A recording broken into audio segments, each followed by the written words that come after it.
Welcome back to another Mackem in the Middle podcast. If you are listening to this is because Sunderland have completed the loan signing of Ellis Sims, of course, 21-year-old striker from Everton, and hopefully he is not the only Everton striker to join us in this window. Of course, Nathan Broadhead has been heavily linked pretty much since the end of the season.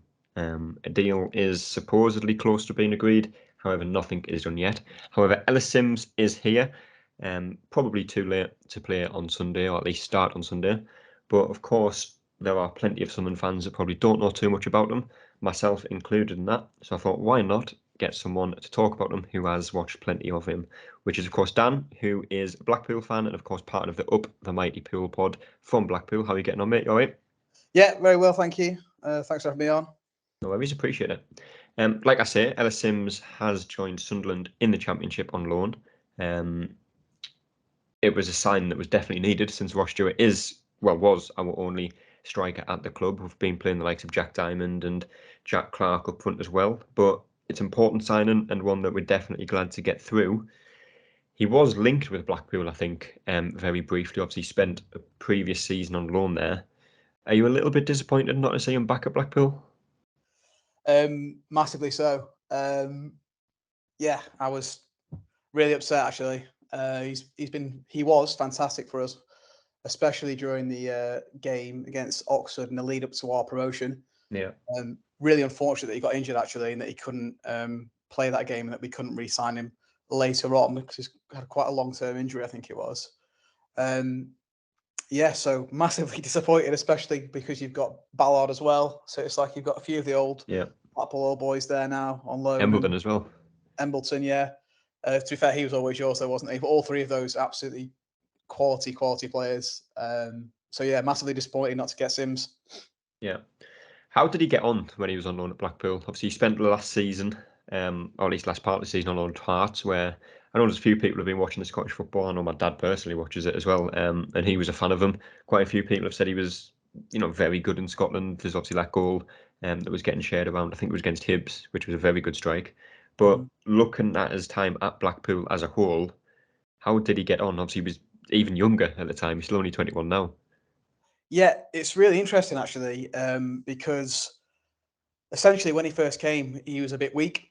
He wasn't always the best at holding up balls, and he got knocked about a bit for at least for the first month, I think it was, and we're a bit unsure about why we signed him. And then he obviously Critchley must have had a word with him. He's known for bringing through young players, and he just changed. There was like a click, and he changed completely. And his hold up play became a lot better. The ball seemed to stick, and then something that stood out for me, which is something we're struggling at the moment in terms of Blackpool, is his finishing ability. Like you mentioned the Hearts goal there, and playing in the final for a Scottish Cup final for them as well, but afterwards, in every Blackpool game, he just seemed to score goals for fun. I mentioned the Oxford game then, but some of the finishes and the angles that he managed to get goals from were incredible, really. So if what you've got there in Sims is just an out and out finisher, like if he hits it, it's very rare that it's not on target or it's going in. So that was the standout for me with Sims. I know I was reading one comment, I think it was from a Blackpool fan, that said when he's good, he's unstoppable. But if he's not on form, the ball will just bounce off him. And, is that a fair representation? I can see why they've made that comment. It's probably because of how raw he was when he first came to us. I mean, he was pretty consistent until he got his injury. So I suppose it depends on form. Like if he does have that in him where he can play poorly and things don't go well. But I think that was part of the learning curve in his development. So I'm pretty sure that he'll be much more better with things like control and stuff. And another thing I've not previously mentioned actually is like he can play by himself. So I know Appleton, our manager, currently wanted to play with a lone striker up front, so he seemed to fit the bill. But unfortunately, not got him. Yeah, and obviously he is a big lad, but people say he's also got a bit of pace about him, doesn't he? Yeah, he's got a turning pace, definitely. Stronger now as well, so turning pace and finishing. Honestly, he's the whole package. It kind of shocks me that he's not getting much of a chance at Everton. Maybe that's why he's been loaned out to a Championship club now and see how he gets on there. Yeah.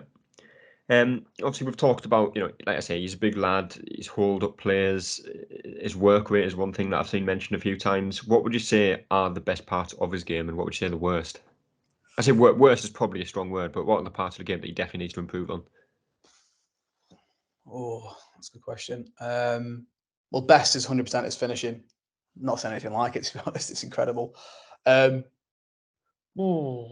Maybe some of the runs he makes, I'd probably say. A lot of movement off the ball. Does need a bit of work. Sometimes it can be hard to find him from, and I guess that's why people might have mentioned like he can go missing in games. So yeah, probably his movement off the ball needs to probably improve it better. Yeah. He does And like to play obviously, the channels. I've seen a lot of him moving into the channels, getting into the ball there, but it can become a little bit predictable. So yeah, a bit, yeah, bit yeah. more. Very similar to Ross Stewart, I think. I'm sure. Did Ross Stewart ever play against Blackpool? Uh, Must have, surely. he must have, yeah, he must have. Not one I'm very familiar with, to be honest, but yeah, definitely Yeah. must have played. Because he's also a striker that is very similar, I think, to Ellis Sims in the fact that, he is big, he'll hold the ball up, he'll make them runs down the channel, and his finishing is excellent. Obviously, got Scottish recognition as well. I don't think he actually played, he didn't start a game for Scotland when he was away, which was a shame and seemed a bit pointless, to be honest. But anyway, it was in League One, obviously, that Ellis Sims was at Blackpool, and then obviously moved to the Scottish Premiership, which there's always question marks about the standard of football there. But just looking at his time in England, like I said, League One, there was a big step up to the Championship. A big gulf in quality. Some people would agree with that, some people wouldn't. How capable is he to make that step up? Yeah, I mean it's challenging. Like Jerry Yates, one of our other strikers, hit 20 goals in League One and then did struggle last year. But perhaps that wasn't because he was given much of an opportunity. But with Sims, he always looked a cut above. He really did. He always looked a cut above League One with, like I mentioned, like finishing and hold up play. So I don't think he'll struggle at all to make the jump to the Championship. I know he's played in the Scottish Premiership, and I still think the Championship's at a higher quality than that. But I don't think he'll have any problems. He's got all the physical attributes. He's obviously worked on his game, so I think he'll be absolutely fine. Yeah. And obviously, one of the things people say about the difference between League One and Championship, and I'm sure you'll probably be more qualified to talk about this than me since it's been, 5 years since we've been here. But League One is certainly a physical league and a not so pretty league when it comes to certain teams, not mentioning names. But the Championship, the technical quality of players and teams is, miles ahead, or at least it always used to be. Does that suit Ellis Sims, or do you think, that could potentially hinder him a little bit from developing? I think that suits him down to a T. Um, I think he could struggle in his first few games, but once he finds his feet, he'll be fine. Like he's sort of overcome the League One challenges, like you mentioned there, the physicality of the game. But like he can strike a ball, as we all know. So he does seem to have the technical ability. Whether or not he'll get in the spaces and find the ball and come to the ball and that's a different question. But once he's on the ball, he's absolutely like almost unstoppable. I'd say. I Yeah, really do rate him. I can't express enough why I can't understand Everton haven't really given him a chance. yeah. I don't think Everton have actually brought in another striker, have they, since they sold Richarlison either? No, And I've obviously, not. if Broadhead's linked as well, that would be two strikers going out the door, three strikers going out the door, and then no one coming in. I haven't even seen anyone linked with them yet. Yeah, yeah. It'll be an interesting one to keep an eye on that. But hopefully that doesn't hinder the Broadhead deal because I think every Sunderland fan wants to see him come. But like we say, he is still at Everton, still contracted at Everton. Again, similar to Broadhead, and he is at the age where you would be expecting to be starting games at any level. And again, Broadhead, I think he's 24, potentially turning 25 this year. And last season, I think, was his first full season in men's football.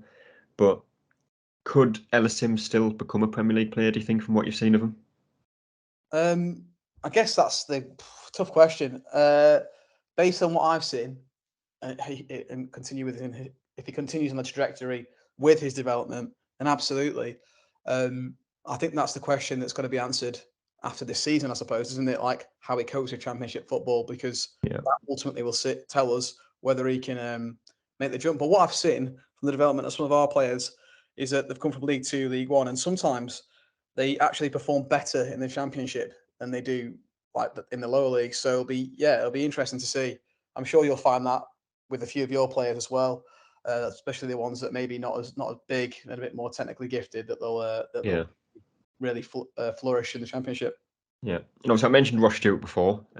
Sunderland recently have only been playing one up front, but again, that's mainly down to the fact that we have only had one striker, so it's kind of a given that. But if Sunderland were to play two up front, you've got Ross Stewart, who is a big, I want to say a target man, but he's not necessarily that type of player. But he's big, he'll win the ball, he can win the knock-ons. Ellis Sims, again, we've talked about his hold-up play. He's a big lad. He has got a turn of pace about him. Is he someone that would be better partnered with someone like Broadhead, who's quick, who's nippy, who's better with the ball at his feet, or could he play alongside someone like Stewart? Ooh,